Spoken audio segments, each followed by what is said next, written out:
You wake up on payday, grab your phone, open your banking app, and something feels off.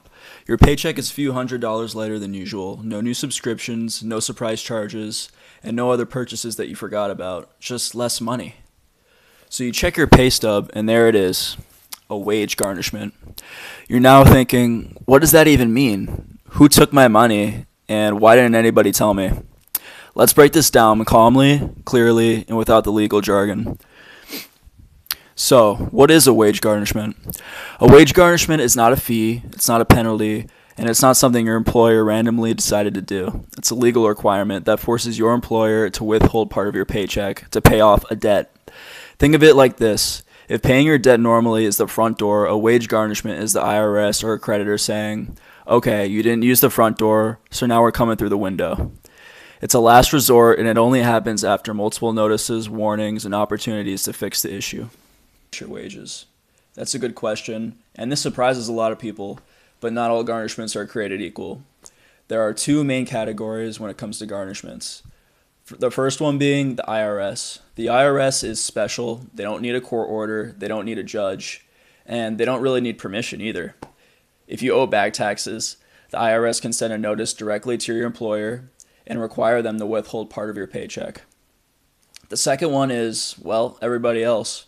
This includes creditors like credit card companies, medical providers, student loan lenders, and state tax departments. They must first sue you, win the case, and then get a court order before they can touch your paycheck. So if your garnishment is not from the IRS, that means a court has already been involved. So how does this process actually work? Let's walk through the timeline. Step 1, notices go out. Before a garnishment ever hits your paycheck, you'll receive multiple letters. The IRS or creditor must notify you. Step number 2, final notice. For IRS cases, this is usually a CP 504 LT11. For other debts, it's a court judgment. Step 3, employer receives the order. Your employer is legally required to follow it. They can't ignore it, they can't negotiate it, and they definitely cannot delay it. Step 4, garnishment begins. Usually within 5 to 30 days after the final notice, this will happen. And step 5, you feel it on payday. This is when most people realize something serious is happening. Can you stop a wage garnishment? Well, yes, and faster than most people think.